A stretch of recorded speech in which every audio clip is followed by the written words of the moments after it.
I scratched a Mafia boss's car without having a clue. Just one thin line on a matte black Lamborghini. One clumsy handwritten apology note. A phone number I left behind because I thought I was doing the right thing. I had no idea that, at that exact moment, Dante Moretti, the Italian-American Mafia boss, was watching me through a 4K camera, his gaze so cold I should have run for my life. A few hours later, he walked into the cafe where I work, placed that note on the table and said, "You scratched my car." And just like that, from one tiny scratch, my life was dragged into his darkness. It's crazy how one clumsy moment, one tiny, stupid accident, can just completely reshape everything, isn't it? I mean, I was pushing my old bicycle, the one I had inherited from my uncle, the one I used to haul my precious art supplies, the heavy tubes of oil paint, the bulky canvas rolls wrapped tightly in plastic, the turpentine that always made my worn, canvas backpack smell faintly of chemicals, even after a dozen washes. Because, I'm an amateur painter, just scraping by, trying to make enough working 2 jobs to cover tuition and rent without having to touch the tiny bit of savings I had left for emergencies.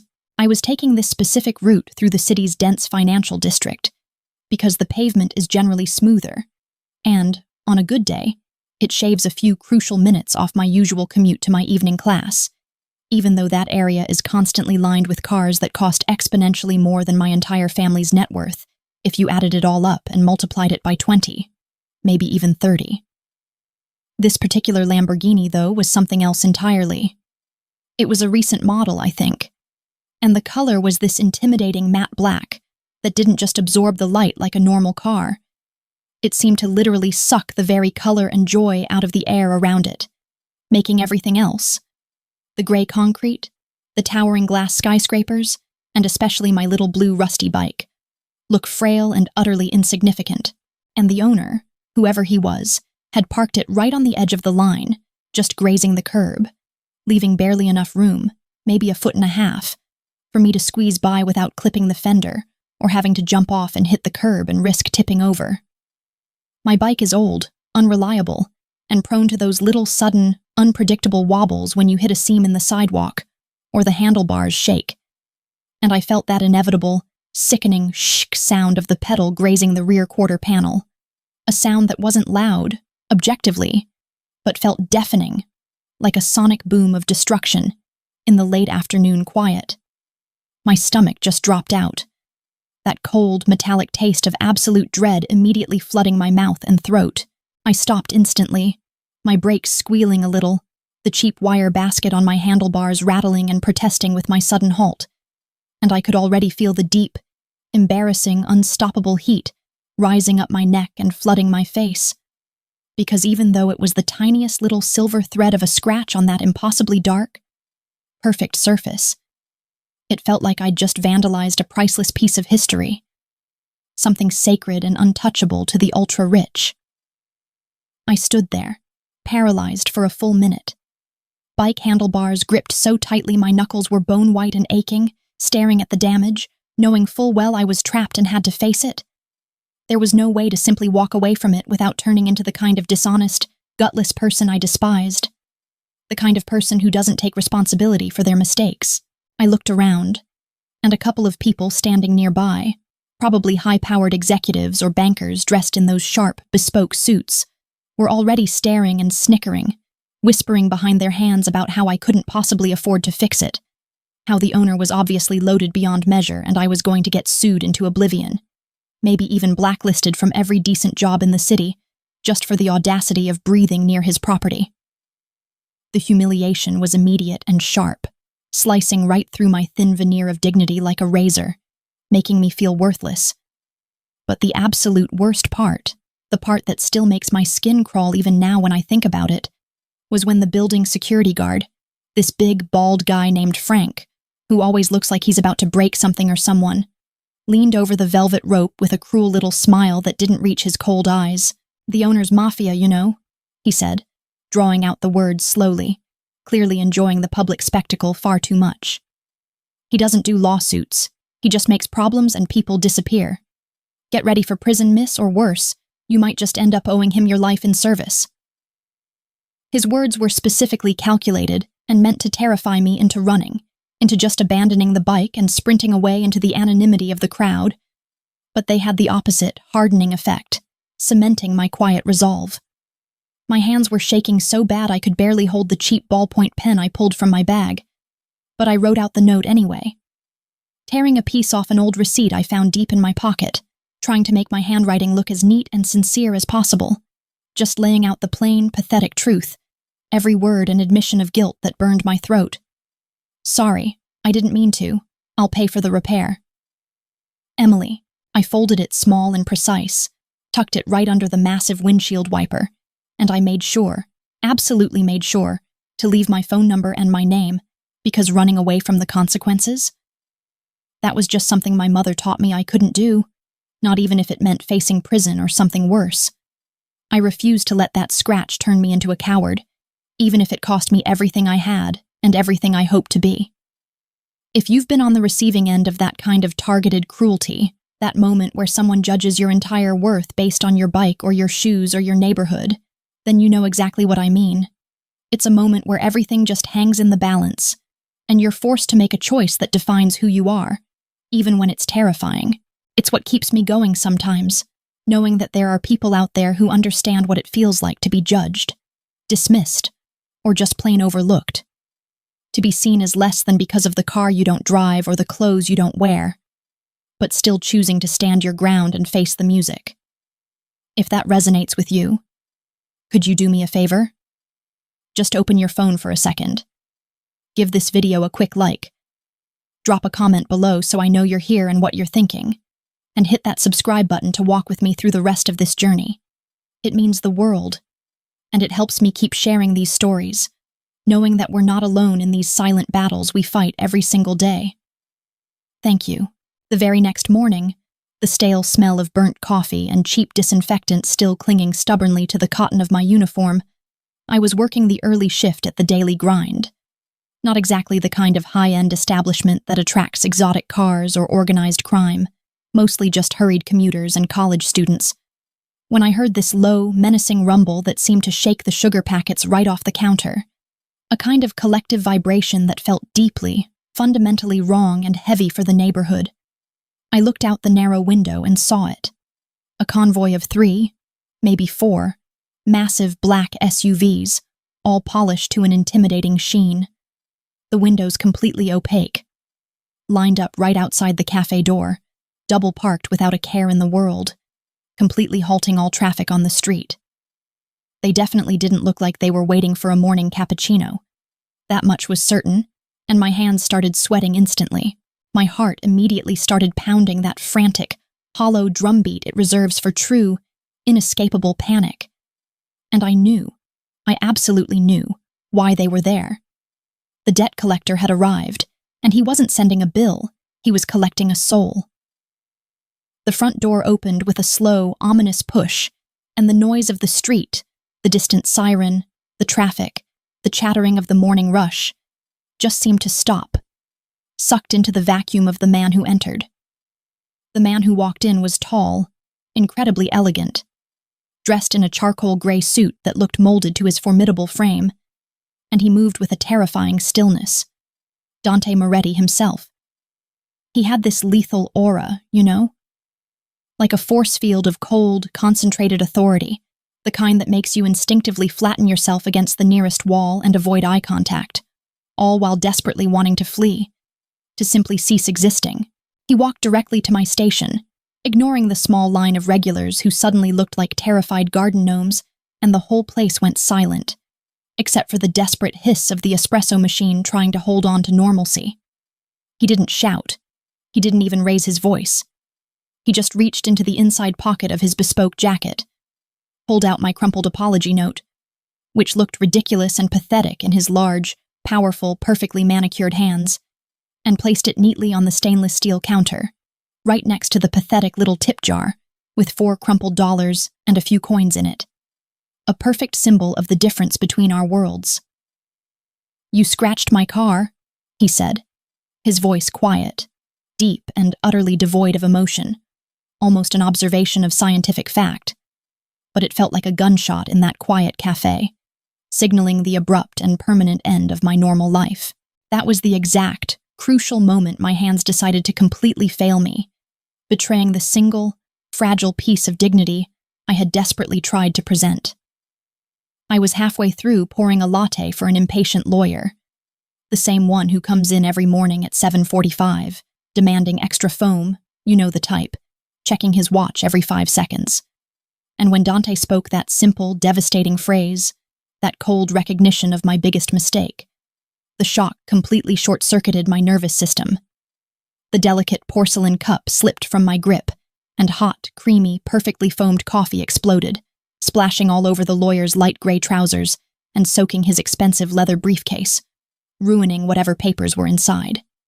He gasped, a high, squealing sound of pure, entitled indignation, more offended than hurt. And my co-workers, especially this girl named Brenda, who always seemed to relish my misfortunes with visible glee, immediately pounced, seizing the opportunity for drama. "Nice going, Emily," she drawled, her voice dripping with spite, loud enough for Dante and his two hulking, shadow-like bodyguards to hear every syllable clearly. "Way to piss off the Mafia and ruin a customer's $1,000 suit. You really know how to handle stress, huh? Maybe you should stick to mopping and just stay away from the espresso machine entirely." The mockery, the sheer, open cruelty in her voice, just folded me in half with shame and panic. I grabbed a fistful of cheap paper napkins, my hands shaking so violently I could barely blot the lawyer's suit, apologizing profusely, my cheeks burning so hot they felt like they were going to blister and peel away, desperately wishing the ground would open up and swallow me whole. Dante didn't move an inch. He didn't demand the cost of the suit, the astronomical dry cleaning bill, or the estimated cost of the car repair, nothing mundane like that. He just stood there, completely unbothered by the chaos I'd created, watching me scramble and suffer, observing my genuine, ugly panic, the spilled coffee, the crushing humiliation, the transparent honesty of my failure. And the way he looked at me, it wasn't with the expected, explosive rage of a rich man who had been inconvenienced. It was with a strange, calculating, almost distant intensity, like he was trying to solve a complicated, unwanted puzzle he hadn't expected to encounter in a busy coffee shop. I guess he saw past the cheap uniform and the spilled drink. He saw that I wasn't trying to scheme or evade. I was just a painfully, ridiculously honest girl who had messed up, who was terrified, and who was desperately, hopelessly out of her depth in his dark, terrifying world. And that specific, unadulterated reaction seemed to hold his cold attention. The real shift, the genuine plot twist that irrevocably changed the course of my life, came moments later, solidifying my fate. Dante finally looked past the chaos I'd created, past the snickering co-workers and the furious lawyer dabbing his pants, and focused those dark, cold eyes right on mine, holding my gaze captive with an unnerving, almost spiritual intensity. He paused, just a beat too long, letting the silence settle like a blanket of heavy dust. And then he spoke, his voice dropping slightly. "The debt for the scratch is significant, exponentially so. You won't pay it in cash because that's not how my world operates, and a few $100s from you means less than nothing to me." I braced myself, heart pounding a frantic rhythm against my ribs, expecting the impossible number, the fine, the threat of legal action that would bury me and my family forever in debt. Instead, he simply stated, "From now on, you'll work for me until the debt is paid. That is the only acceptable currency for what you did and the trouble you caused," before I could even formulate the shaky, panicked question I needed to ask. Work? Doing what? Where? For how long? Am I a prisoner? One of his subordinates, the heavy-set man standing by the door with a perfectly blank professional face, leaned in and murmured something only Dante was meant to hear. A quiet inquiry that broke the tension momentarily. It was low, but in that silent cafe, it carried clearly to my ears. "Boss, we verified the security footage. She didn't do it on purpose. It's barely a hairline scratch, easily buffed out, and she left a note with her full contact information. This is beneath you. Why come here yourself?" We could have simply sent the accounts department or a collector to handle the transaction. Dante just gave the man a glance that was colder than any Arctic winter. A complete and absolute dismissal of his concern. And then he looked back at me, his gaze drilling right into my soul, searching for something he clearly recognized but didn't yet understand. Her eyes, he said. And the way he spoke the word, it felt heavy, meaningful, like he was reciting a line from an ancient tragedy or a hidden code he was just now remembering. They saw something they shouldn't. And that is why I came. The payment is not for the car, but for the clarity of her fear, the honesty in the face of my power. Then he turned sharply, walked out without another word, and the convoy followed, leaving me standing there with my mouth open.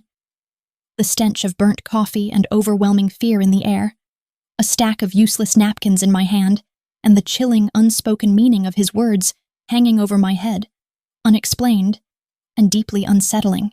I didn't understand the comment then, but I came to realize later that my raw panic hadn't been filtered, hadn't been shielded by the cynical armor most people wear in the city. I had seen him, the most dangerous man in the city, and my eyes held nothing but genuine terror and immediate, painful honesty. And that sight, for some inexplicable reason, had broken through his practiced detachment.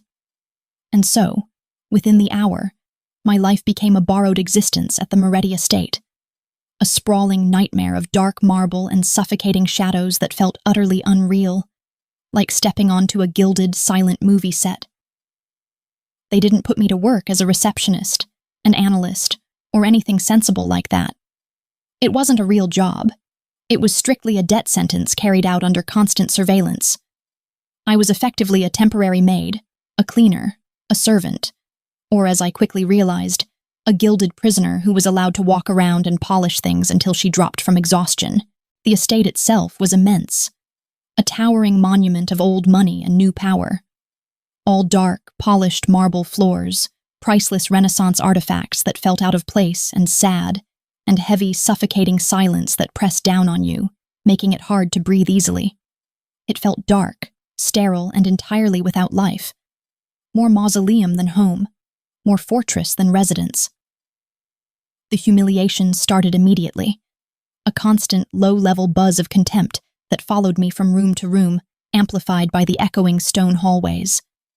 I was given a uniform, a ridiculous, ill-fitting gray monstrosity made of rough polyester that scraped painfully against my skin, and assigned to the deepest, least visible corners of the house, treated like something toxic that needed to be contained and ignored. The henchmen, big, thick-necked guys with bad attitudes and even worse manners, would stand in the hallways and let their eyes rake over me, from my cheap, worn shoes up to my perpetually exhausted, pale face, enjoying my discomfort as if it were a spectator sport invented for their amusement. "Boss picked up a broke stray this time," one of them commented loudly to another, as I was painstakingly polishing a ridiculous, life-sized bronze statue of a nude Roman soldier in the grand entrance, ensuring I heard every word. They'd laugh, a hollow, nasty sound that echoed in the marble halls, making me feel transparent and small, like I was perpetually being watched by invisible, judging eyes. It was constant, this subtle, grinding cruelty, designed to remind me that I didn't belong, that I was less than zero, an inconvenient liability. But the worst, the truly painful part, was when I encountered the inner circle, especially one of the Mafia ladies, a woman named Sophia, who was draped in so much diamond jewelry that she practically glittered with malice and disdain. She paused, swirling a delicate crimson wine glass filled with something impossibly expensive, and gave me this long, slow look of pure, unadulterated disdain, taking in every cheap detail of my appearance, from the polyester uniform to my chipped nail polish and tired eyes. "She scratched his car?" she asked, not to me, but to a nervous associate standing next to her, speaking as if I were a piece of furniture that had suddenly gained the ability to move and speak. At this point, she probably just wants to change her life by latching on to him, hoping he'll turn her into a princess or pay her debts. It's always the same pathetic story with these desperate little mice, isn't it? They deliberately try to use a mistake as a ticket in, utterly devoid of any real shame. The day I broke the crystal glass, I thought I might actually pass out from the sheer magnitude of the shame and the overwhelming sense of failure. The kind of failure that feels like a physical punch. It was a genuine, clumsy accident, of course, the kind that only happens when you are already running on zero sleep and maximum fear, when your body is simply too tired to coordinate itself properly. I was trying to dust a massive dining table, the kind that could seat 30 people comfortably and still have room for a small orchestra to play discreetly in the corner. And I reached too far, too quickly, trying to catch a non-existent speck of dust on a delicate mahogany inlay that I was sure I had missed in my frantic rush to be perfect.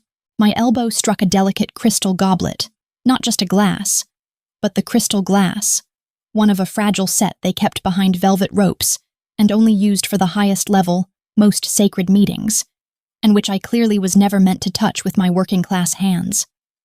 It shattered on the marble floor with a sound that seemed deafeningly loud, like the end of the world arriving on schedule, the fine crystal exploding into 1,000 glittering shards that seemed to mock me.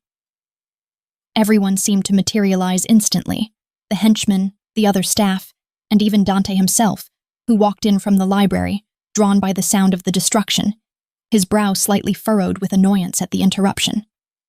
I froze, staring at the glittering, shattered pieces, feeling like the biggest, most useless, most destructive idiot in the history of the world, knowing I'd just doubled my debt and my misery. The room was heavy with silent, suffocating judgment, the air thick with condemnation, every eye fixed on me. Sophia, the woman who had called me a mouse, made a sharp, theatrical sigh that communicated pure, dramatic horror and disgust, as if I had personally attacked her family lineage and deliberately desecrated their sacred dining room. The snickering started again, louder this time, more confident, a low, cruel chorus designed to break me. The poor girl lucky enough to hit the Mafia boss's car, one guy muttered under his breath, ensuring I heard him clearly. Now she's just costing him more in broken dinnerware than the original paint job. She's a walking liability, a constant reminder of bad luck and bad decisions. Dante stood there, leaning against the massive wooden archway, his arms crossed over his chest, his posture the picture of detached, absolute control, waiting to see how I would react. He looked at the shattered glass, then at my shaking hands, then back at the glass, and finally briefly at my face. And he said absolutely nothing.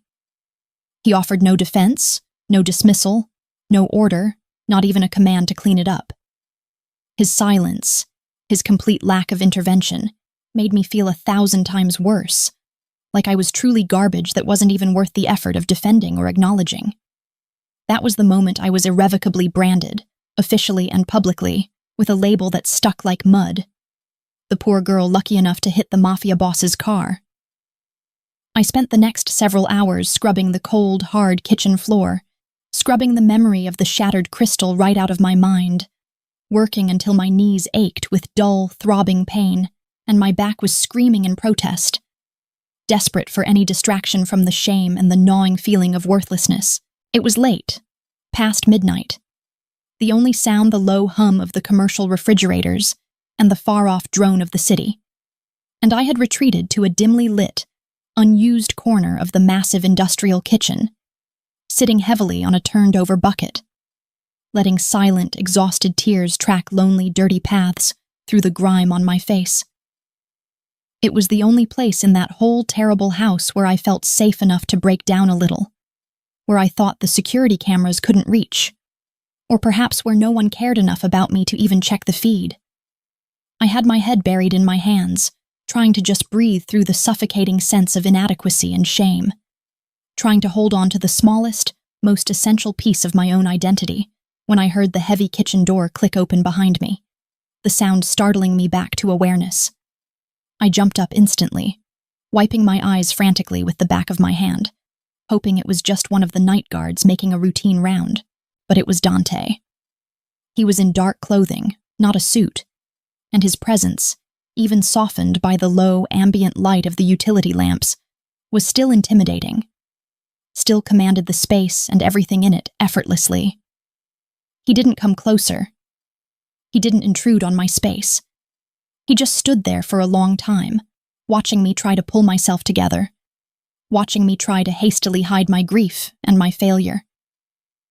The silence stretched, thick and painful, until he finally spoke, his voice low and utterly devoid of emotion, which somehow made the statement more shocking, more cutting in its clinical assessment. "I saw everything, Emily," he said. "The moment the glass broke, the way they spoke to you, the way Sophia looked at you, the disgust was palpable. They humiliated you and they relished it every single second." My blood ran cold all over again. The way he phrased it, the clinical tone of his observation, made me realize that, of course, in a house like this, every single square inch was monitored, every incident recorded, every moment of my shame captured on high-resolution film. He hadn't just happened to walk in. He had watched the whole, painful thing unfold on a screen somewhere, the same way a general watches a battle, detached and analyzing the scene. The thought that he had watched me break and done nothing but observe and calculate was a fresh wave of sick mortification, adding to the layers of despair. I swallowed hard, trying to gather the courage to look him in the eye, my voice a shaky whisper barely audible over the hum of the freezers, the raw question tumbling out before I could stop it. "Then why didn't you say anything? Why did you just stand there and let them? Were they right? Am I just dirt to you?" It was a reckless question, a defiant one born of deep emotional pain. But the humiliation of the day had stripped away my common sense and my self-preservation instincts. I needed to know if he was truly a monster, or just an indifferent man of power, whose indifference was a form of self-defense. He finally took a step forward, moving toward the prep counter, and the subtle shift in his posture was noticeable. He looked less like the boss, and more like a tired private man carrying an immense, invisible weight. He didn't look angry, just profoundly weary, burdened by the expectations of his world and the impossible codes he had to live by. He reached into his pocket and pulled out a clean, slightly faded piece of fabric, an old handkerchief, obviously linen, embroidered with a delicate, almost invisible monogram that looked like a single, stylized letter V. He set it gently on the stainless steel counter, then looked back at me, his expression unreadable. "In my world, Emily," he said, his eyes finally meeting mine, holding them with an intensity that demanded attention. "If I defend you too soon, if I show any hint of protection or favor, they don't see my strength. They see the vulnerability, the weak point in the defense. They decide you're my weakness, the soft spot in my armor they can strike at to bring me down. They'll use you to get to me, to crush me by crushing you, and that is a far worse fate than a moment of public humiliation. Silence, here, is often the loudest form of protection." The logic was chilling, perfectly cold and calculating, but for the first time it offered the hint of a reason for his indifference, a reason that wasn't about him viewing me as disposable garbage, but about him trying to protect a fragile, exposed thing in a brutal world. He pushed the handkerchief slightly toward me. "That belonged to my late wife, Valeria. I keep it for memories. It's the only thing I kept truly safe from this life, the only thing that wasn't corrupted." He paused, looking down at the handkerchief, and his face softened for just a flicker, a tiny, heart-wrenching crack in the marble facade. "Your eyes, when you picked up those pieces of glass, determined not to let them see you shatter, holding your pride against their cruelty. They reminded me of hers. The first day I met her. That quiet, stubborn strength in the face of absolute chaos and judgment. It was the most human, most vulnerable thing I had heard from him, a raw admission of lingering grief and unexpected connection, and I was simultaneously deeply moved by the gesture of offering me something so sacred and deeply terrified by the comparison. I didn't want to be a ghost, a reflection, anyone's shadow. I just wanted to be me, Emily, and the thought that I was only valuable because I echoed a dead woman's memory was a crushing weight I didn't know if I could bear. The fragile midnight peace of that night, built on a shared, agonizing secret, Didn't last long, of course, because in this world, any sign of vulnerability, even a flicker of unexpected humanity from the boss, is immediately exploited and broadcast by those who are watching and waiting.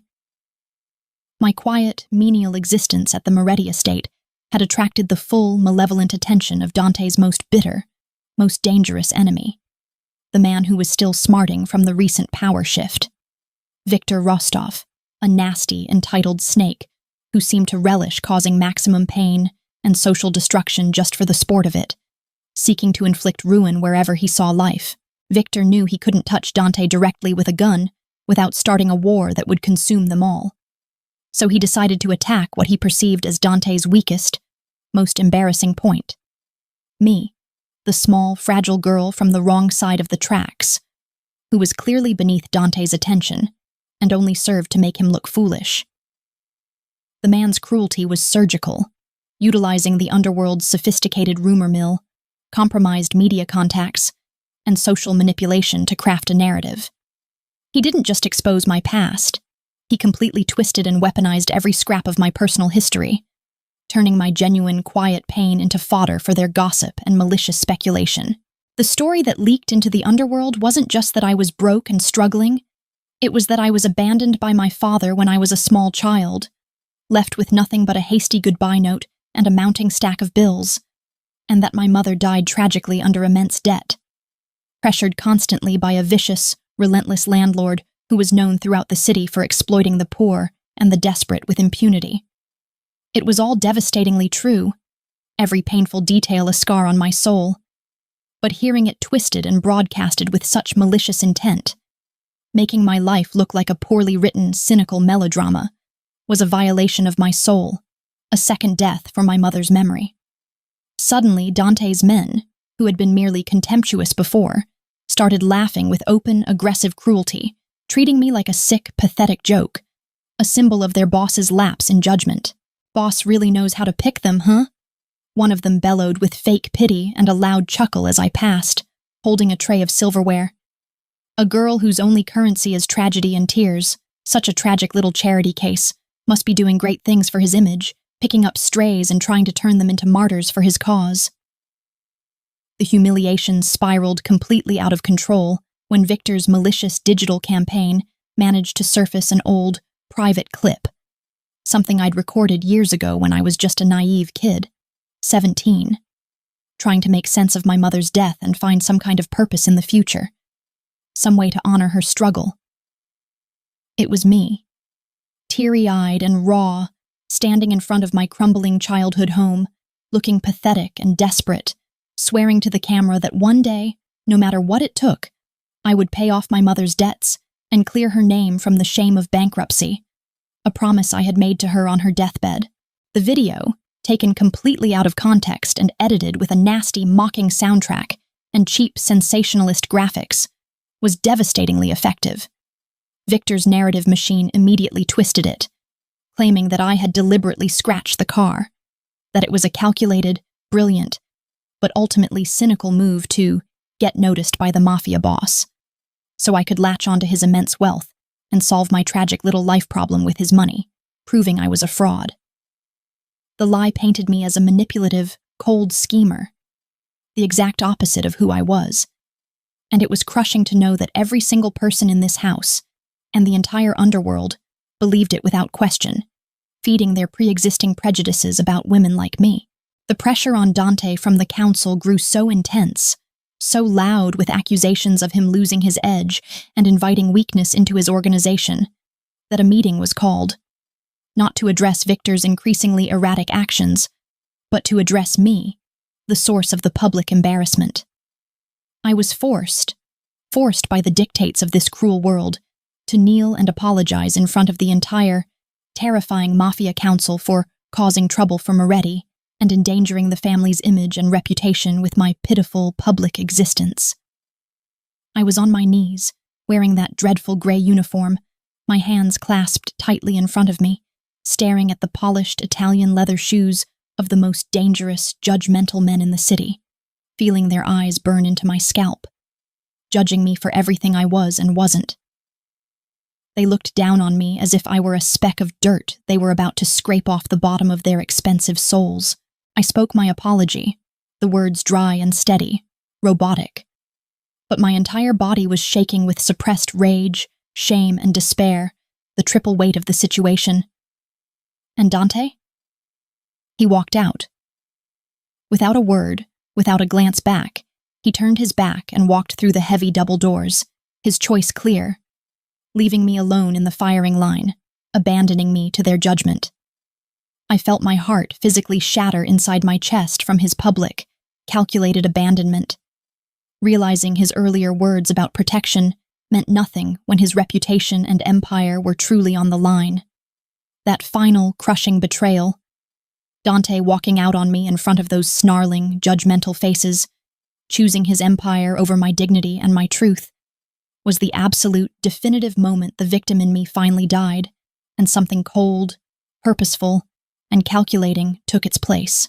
I realized, kneeling there on the cold marble floor, looking at the silent condemnation of the council, that I couldn't rely on him or anyone else to fight my battles or protect my name. My shame, my past was a weapon in their hands, and I needed to instantly turn it into a shield, and then, immediately, into a sword sharp enough to cut through this madness and reclaim my life. I got up from the floor, dusting off my knees with a movement that felt practiced and cold, a new hard resolve setting in my jaw, and started thinking, really thinking, about Viktor Rostov, analyzing the specific vulnerabilities of his malicious attack. Why did he know so much about the specific details of my mother's debt, the exact amounts, the exact landlord? The pieces, once scattered and chaotic in the whirlpool of my grief and humiliation, started to click into place, forming a horrifying pattern in my mind that pointed directly at the man I was supposed to hate, linking my past pain to his present scheme. I knew Dante kept archives, massive, highly secure rooms full of documents, files, and intelligence on everyone in the city, especially his enemies, because knowledge is the ultimate power in the underworld, far more powerful than any gun or threat. Using the mundane knowledge I'd gained from months of cleaning and observing the staff's movements, the shifts of the guards, and the subtle security camera blind spots I'd memorized while dusting the walls, I managed to sneak into the deepest levels of the Moretti estate, bypassing locks and sensors that were supposed to be impenetrable. It took me an entire, agonizing night, fueled by cold, stale coffee, and a burning, righteous fury that completely incinerated my fear, to find what I needed buried deep within the voluminous Rostov file, a specific set of ledgers, property deeds, and communication transcripts that detailed his criminal history. And there it was, horrifying and definitive. Not only had Viktor been the vicious landlord who harassed my mother, but he had actively orchestrated and caused the accident that led to her death, staging it to look like a simple, unfortunate fall down the stairs, simply to force the quick sale of the property to cover the non-existent debt he had fabricated. The man who was humiliating me now, using my mother's memory as a weapon to destroy Dante, was the very man who had truly, unequivocally destroyed my life then. When I finally emerged from the archives, exhausted but buzzing with cold, focused purpose, the first light of the sun was just beginning to hit the massive western wall of the estate, painting the sky a desolate gray pink, and I walked directly, without hesitation, to Dante's private office. I was still clutching a thick, dusty folder that smelled of old paper, mothballs, and the heavy scent of vengeance, but now I carried it like a weapon. He was already there, impeccably dressed, looking tired but alert, pouring himself a clear glass of water, preparing for the day's battles, unaware of the war that was about to change his life. I didn't greet him. I just slapped the folder down on his massive mahogany desk with a sharp, echoing thwack that made him jump slightly and focus his entire attention on me. "This," I said, my voice quiet, but rock steady, stripped of any emotion except absolute purpose, "is everything you need to bring down Viktor Rostov, everything you need to not just crush him professionally, but to absolutely bury him and his reputation permanently, eliminating him as a threat forever." He looked surprised, genuinely, deeply surprised, which was a significant victory in itself. I had moved outside his calculations and expectations. He didn't even open the file immediately. He just looked at me, at the cold, determined set of my jaw, at the complete transformation from a trembling maid to something far more dangerous, something he recognized as his equal in ruthlessness. "You're offering me his head on a platter, Emily," he stated, the words heavy with implication, not asked as a question, but stated as a sobering fact. I nodded once, sharply, meeting his gaze without flinching, without breaking the connection that had been reforged in fire and betrayal. "Yes," I said, "but not for free. If I help you execute this, if I give you the leverage you need to destroy him in front of the council, removing him from power, you clear my mother's name, permanently. You expose him for what he did to her, murder and fraud, not just for what he's doing to you and your business. The world needs to know who he really is, even this dark world, and my mother deserves her name back." The silence in the room was absolute, a perfect vacuum of suspended action and high-stakes negotiation. No one, absolutely no one, bargains with Dante Moretti, much less a girl in a maid's uniform who is technically his prisoner and debt slave. I watched his expression shift, moving from surprise to intense calculation, and then to something that looked dangerously like grudging respect, a recognition of my own inherent ruthlessness and strength. He finally leaned back in his chair, a slow, predatory smile spreading across his face. Not a cruel smile, but one of appreciation for the danger I now represented to his enemies. "Done," he said, sealing the deal with a single, irreversible word, confirming the birth of our terrifying, necessary partnership founded on mutual vengeance. Our plan was complex, extraordinarily risky, and beautiful in its cold, precise ruthlessness, a strategy drawn from my intimate knowledge of Victor's petty cruelty and Dante's vast network of compromised assets. It wasn't about bullets or physical violence. That would have been too simple and too expected for such a high-stakes play. It was entirely about information, calculated betrayal, and the complete destruction of trust within Victor's own ranks. A slow poison designed to kill the head of the snake. We used the evidence I found, emails, bank transfers, property deeds, and transcripts of threatening phone calls, to meticulously create a completely false, but incredibly believable trail that led directly to one of Victor's oldest and closest allies, making it look as though Victor was planning to sell him out to the federal authorities to save his own skin from some fictional, impending charge. Dante executed the operational move flawlessly, using his network to plant the false information in the right hands at the right time, and then pulling a few specific, critical strings that forced the ally's hand into a desperate, visible move against Victor to save his own life. It was a dizzying, fast-moving domino effect of suspicion, paranoia, and internal sabotage that consumed Victor's entire structure from the inside out, turning his own loyalists against him in a panic. The result was fast and devastating. Victor, who had spent years building his power structure on a foundation of fear and perceived invincibility, was suddenly isolated, cut off, and completely ostracized from the Underworld Council, his reputation destroyed beyond repair. They didn't trust him anymore. They saw him as a liability and a rat. And in their world, losing trust is a slower, far more painful death than a bullet, because it means you are irrelevant and alone. When the dust settled, and I was standing in Dante's office, still in that dreadful gray uniform but standing taller now, he looked at me with entirely new eyes, an intensity that was frankly frightening, a mix of admiration, caution, and something akin to fear. He didn't compliment my intelligence or my courage. He simply said, with that lethal conviction that defines him, "You're not weak, Emily. You're a storm, quiet, but devastatingly effective, and you fight for your dead like a demon." That sentence, quiet and delivered with that depth of understanding, meant more than any declaration of affection could have. It meant he finally saw me, not the broken girl who scratched his car, not the reflection of his dead wife, but the woman who had faced her past, seized her truth, and fought back to reclaim her name and her history. I was no longer just a victim. I had stepped fully into the role of a dangerous, necessary partner, a cold operative in his world. But the Mafia world, of course, had its own deeply entrenched ancient opinion on this new, very visible partnership, and my sudden ascension. The moment I gained Dante's respect and became a known force, the whispers intensified, turning from mere contempt to outright hostility and fear. A toxic mix of traditionalism, jealousy, and deep sexism that permeated their entire society. "That girl is making Moretti soft," they muttered constantly in the halls, their voices tight with disapproval and anxiety about the change in leadership style.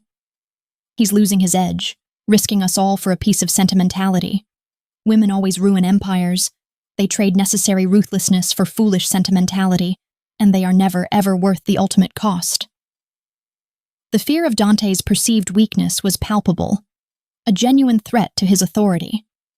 And it made me a target again, but in a much more systemic and dangerous way, as a flaw in the system that needed to be surgically purged. One evening, I was walking past a meeting room, and the heavy oak door was slightly ajar, letting the heated, worried voices spill out. I heard a traitorous subordinate, one of Dante's longtime capos named Angelo, who felt entitled to more power, and certainly felt superior to me, muttering heatedly to another man. "Boss will die because of those stupid, sentimental feelings. He's risking everything, his father's legacy, everything we built, for a girl he literally picked up off the street who can't even hold a wine glass without breaking it. She's a joke, an infection that needs to be cut out before it spreads." The words hit me harder than any physical blow, slicing through the new armor I had built, confirming my deepest insecurities about my place in his life. Stupid feelings. It forced me back into the vortex of doubt that I constantly fought against. Did he really, truly love me, the real, messy Emily? Or was he just blinded by a temporary infatuation, seeing only the ghost of the woman who shared my quiet eyes and the same initial fear? The insecurity was crushing. The feeling that I was an echo, a temporary replacement. Not the source of his new life, but the harbinger of his destruction. Victor, even in his downfall and utter disgrace, managed to land one last, crippling psychological blow, a final piece of emotional shrapnel aimed directly at my heart to break my confidence. A sealed, anonymous letter, delivered by a compromised delivery service directly to my bedside table, containing only one line, elegantly typed on heavy, expensive stationery, designed to wound. "You're just a cheap replica, Emily. Enjoy your brief stay in her shadow before he wakes up." The timing was perfect, designed to hit me when I was already at my lowest emotional ebb, fueling the relentless, professional doubt that had been creeping back in, despite Dante's public declarations. Then, I found the room, the final, undeniable proof that my deepest, most private fear was realized, and that the past still held him captive. The memory of Valeria, an eternal, competing force. I was cleaning an unused wing of the estate. A massive, ornate section that was always locked, sealed off like a forbidden tomb from the rest of the house. For some inexplicable reason, the heavy antique key was in the lock that day, left there by a careless guard who had forgotten his duty. I pushed the heavy oak door open and froze, the damp smell of preservation and old, expensive perfume filling my nostrils, a scent that felt like a punch to the gut, a wave of history crashing over me. It was a room preserved perfectly, exactly as it had been 20 years ago, down to the dust motes and the position of the clothes. Everything was pristine, covered in clear plastic sheeting, like a morbid museum exhibit dedicated to absence and impossible nostalgia. The wallpaper, the furniture, the clothing laid out on the bed, it was all deliberate, every object a monument to his past grief, a complete refusal to move on and let go. It was his late wife's room, Valeria's room, untouched, a constant, silent reminder of what he had lost, and what I could never truly replace. Seeing it, realizing that he had kept a perfect, preserved memory of her while he tried to build a future with me, made me feel like nothing more than a placeholder, a temporary comfort, a ghost in someone else's story who would inevitably be dismissed when the real Valeria's memory called to him too strongly. The Mafia was right. Love in this world was always seen as a fatal flaw, a vulnerability. And I feared I was just the flaw. destined to be replaced the moment he tired of the resemblance or the painful, demanding arrangement of our lives. The escalating tension and the pervasive, poisonous doubt culminated at a crucial, highly publicized Mafia summit, a meeting where the entire underworld gathered, not just to decide on the new pecking order after Victor's sudden implosion, but to decisively gauge Dante's resolve and fitness to rule. Everyone expected Dante to be there, strong and unshakable, and they also expected him to decisively address the rumors and the perceived weakness I represented. The cheap replica, the replacement, the flaw. The general consensus, the low, menacing undercurrent of the whole event, was that Dante would publicly denounce me, send me away, or perhaps simply disappear me to prove he wasn't soft and keep his empire secure and his position unquestioned. It was the only logical, self-preserving choice a man in his position could make to silence his critics permanently. I was waiting in the outer receiving hall, watching the dark, imposing figures file into the grand ballroom, feeling a cold, heavy resignation settle deep in my bones. I was ready for him to walk past me without a glance, ready for the final, public humiliation that would confirm everyone's worst suspicions about my fate. Instead, Dante stopped abruptly at the entrance, turned back, and in front of dozens of armed, watching men who held the power of life and death, he reached for my hand, pulling me forward, right into the center of the vast, silent room, forcing all eyes onto us. He didn't whisper or negotiate. He let his voice, a sound of absolute iron command, boom across the stunned silence of the assembled council, declaring with a force that brooked no argument. She is not replacing anyone. She's irreplaceable. She is the foundation of the future of the Moretti organization, and anyone who questions that challenges me directly. Then, he did the truly unthinkable, an act so profound and destructive that I still gasp when I allow myself to remember it, a moment that severed his past completely. He had one of his most trusted men bring a portable fuel canister and a lighter. He didn't hesitate, didn't show a flicker of regret or second-guessing. He walked straight up to the entrance of that untouched, preserved room, the monument to his late wife, the sanctuary of his past grief, the very thing I feared, and he personally set fire to it. It was shocking, a deliberate act of emotional and material destruction that defied their entire world's reverence for the past and the dead. Flames immediately licked up the expensive velvet drapes, and the scent of smoke, sharp and acrid, mingled with the stale air of the ballroom, a cleansing fire. No one thought he would ever dare to destroy his own history, his own pain, his own most sacred memory.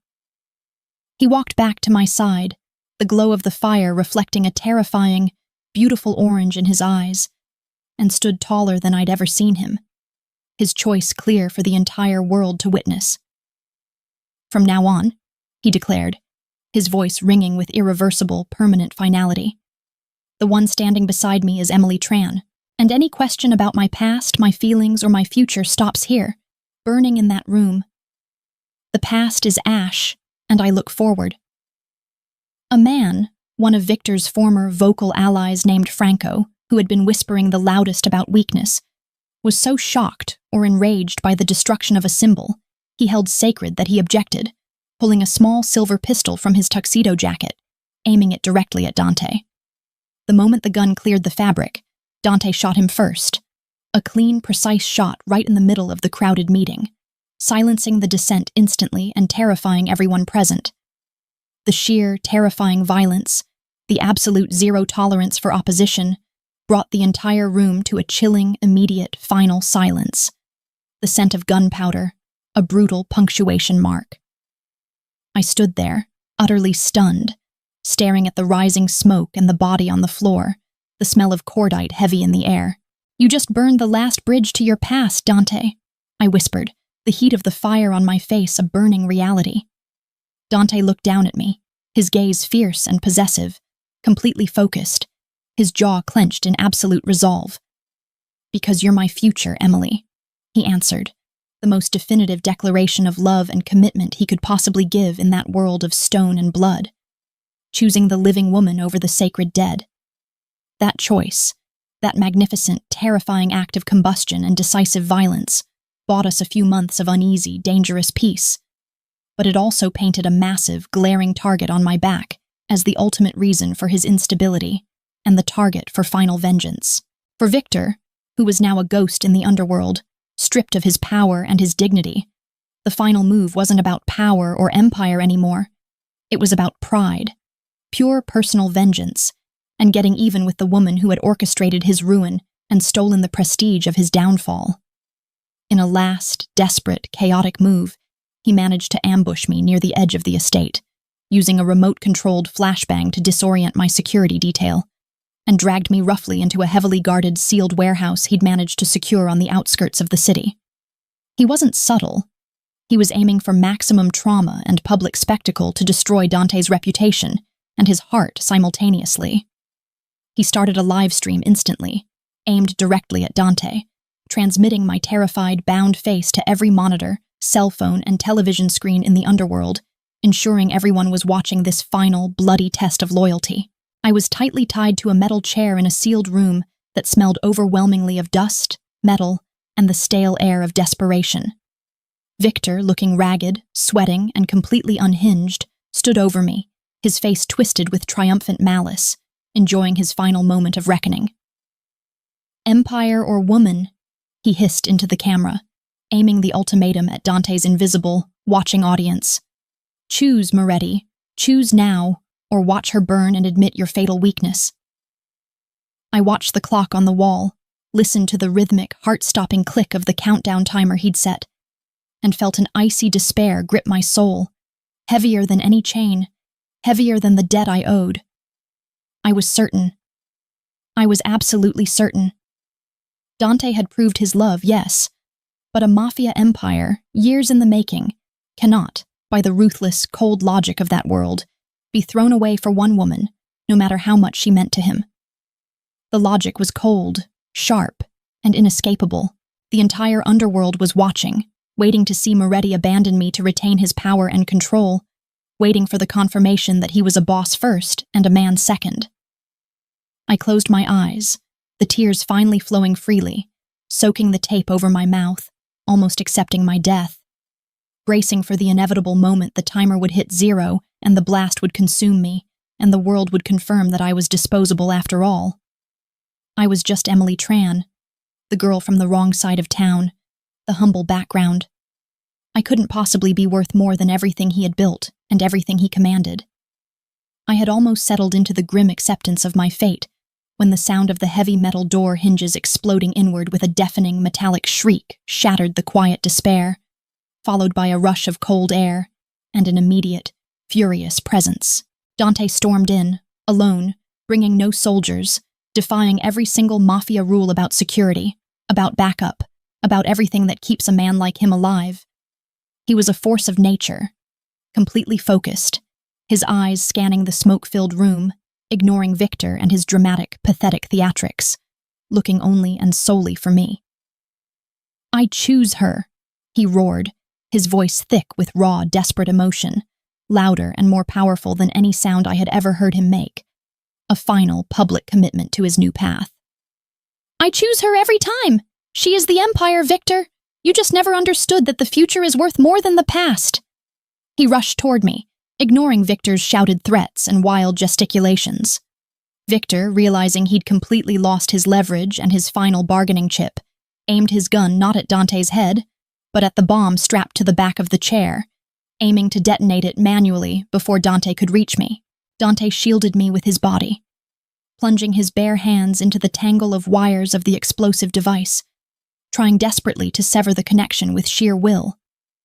Victor, in a desperate, final move of pure spite, shot him, the bullet finding its mark in Dante's left shoulder, tearing through his muscle. I screamed, watching the crimson bloom on his pristine white shirt, a massive stain of blood in this sterile, terrifying place. But Dante didn't flinch. He ripped the last wire free with a guttural roar of pain and effort, and the countdown timer froze instantly, suspended forever at 3 seconds, silenced by his sacrifice. In that split second, while Dante was reeling from the shot, his guard slightly down, Victor lunged toward him with a broken pipe he'd picked up, intending to finish the job. But I was ready. The months of observation and the few sharp counter-moves Dante had taught me for self-defense kicked in with lightning speed and cold, focused adrenaline.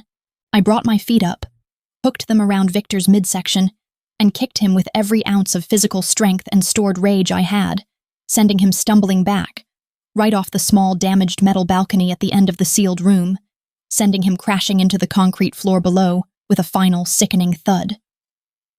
Dante didn't look down at the impact, didn't spare a glance for the man who had tormented us both. He just pulled me out of the chair, cutting the thick ropes with a knife he'd concealed, holding me tightly, his good arm wrapped fiercely around my waist, his breath ragged, his chest heaving with exertion and pain.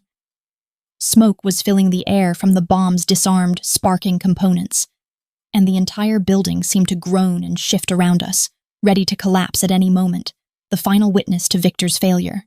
"You didn't scratch my car, Emily," he murmured, his voice husky with pain, and something much deeper. His lips pressed against my temple, whispering a final truth into my ear. "You scratched my fate, and now it's irrevocably tied to yours, in fire and blood. I wouldn't have it any other way." I leaned into him, feeling the solid, terrifying reality of his embrace. The man who had risked everything, who had burned his past and taken a bullet for me, finally making me whole. "From now on," I whispered, holding on to the promise and the pain, "we choose each other, Dante, and we walk out of the ashes together." We walked out together, leaning on each other for support, leaving the burning, unstable warehouse behind us, the fire a symbol of the darkness and the ghosts we had both finally turned into ash, the start of our new, dangerous life. We walked out into the cold, harsh light of the morning, still carrying the weight of that dark world and its judgments, but finally carrying it together, side by side, stronger than ever before. It's been a long road, one full of mistakes, deep shame and terrifying choices, a journey I never asked for, but one I had to walk to find out who I truly was. Not Valeria's ghost, not a humble artist, but a storm of my own making. But the hardest lessons are always the most important ones, and they forge you into something stronger than you ever thought you could be. You might feel small sometimes, or like the world has dismissed you because of where you started, or because of a debt you carried that wasn't even yours. But that quiet strength, the resilience to stand up after you've been knocked to your knees and publicly abandoned, that's your real power, the thing that cannot be bought or taken away. You were never small. You were never just a replica. You were and you are a storm. Where are you watching from?